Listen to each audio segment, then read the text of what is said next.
तुमचा आरोप आहे की सासरचे त्रास देत होते. नेमकं तुम्हाला या संदर्भात तुमच्या मुलीने अगोदर सांगितलं होतं का त्रास आहे असं म्हणून? सांगत होते ते त्रास देत होते असं. हो सांगत होते ते त्रास देत होते असं. आमची मुलगी अशी शक्यताच नाही की ती आत्महत्या करेल असं. बहादूर मुलगी होती आमची, अशी करणारच नाही होती ती. त्यांनीच हत्या केलेली होती तिची. टॉर्चर करत होते तिला, ते हुंडासाठी टॉर्चर करत होते. मुलबाळसाठी करत होते. एवढीशी 7 महिन्याचीच मुलगी आहे तिची, जास्त मोठी मुलगी पण नाही. खूप टॉर्चर करत होती ती तिला. मुलगी झाली त्यामुळे पण त्रास. कशा पद्धतीने टॉर्चर करत होते काय तुम्हाला सांगितलं होतं? त्यांना मुलगा पाहिजे होता, मुलगी नको पाहिजे होती.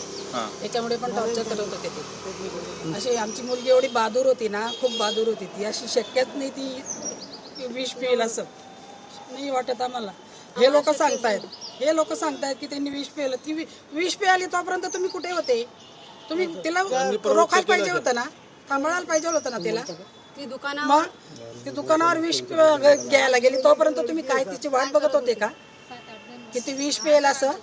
तेच सांगतात ते बॉटल घ्यायला दुकानावर गेली, दुकानावर तिने बॉटल आणली, गल्लासात टाकली.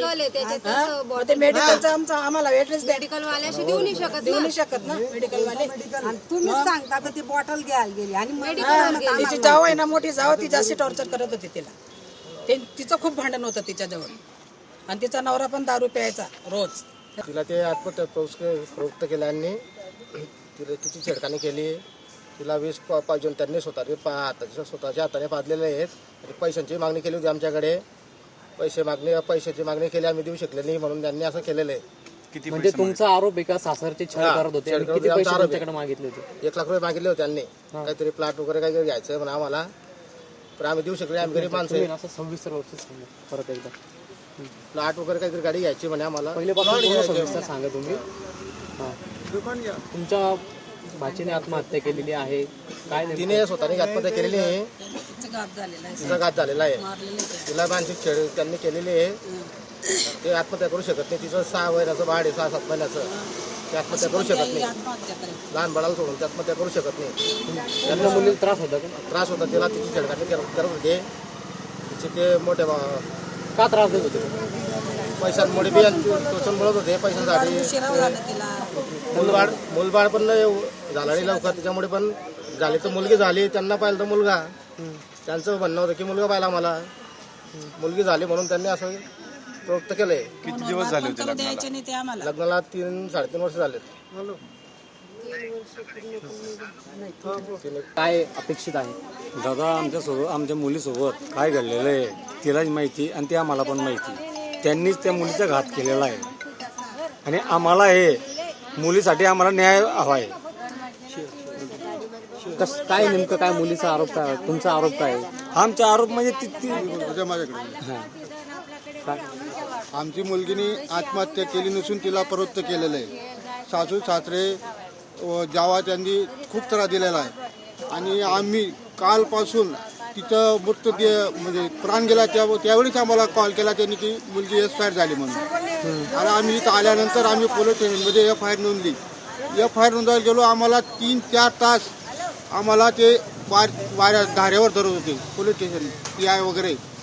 आणि अर्ध्या रात्री उशिरानंतर FIR नोंद केली. तरी मीडियाच्या माध्यमातून, महिला आयोगाच्या माध्यमातून आम्हाला न्याय मिळावा. आमच्या मुलीला ज्यांनी प्रवृत्त केलेलं आहे त्यांना फाशीची शिक्षा व्हायलाच पाहिजे.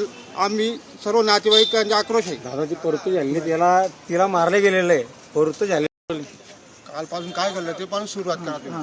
कालपासून आम्हाला फोन आला की असं आम्हाला सांगितलं नाही की काय झालंय. असं डायरेक्ट फोन आला की तुमची भाचीने विष पिऊन मृत्यू झालाय बा. तर आम्ही लगेच गाडी घेऊन तिथे आले. रात्री आम्ही घोटीला कंप्लेंट करायला गेले. आमची कंप्लेंट 2-1 घंट्यापर्यंत घेतली नाही. तिथं बसून राहिले. रात्रीपासून आम्ही इथंच बसलेले आहेत.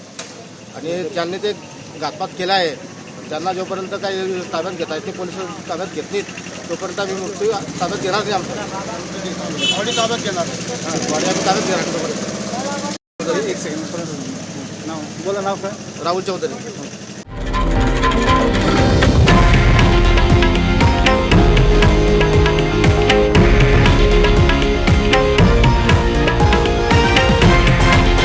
हे आहे देशातील नंबर 1 न्यूज नेटवर्क आणि आपण पाहत आहात TV9 मराठी, एकमेव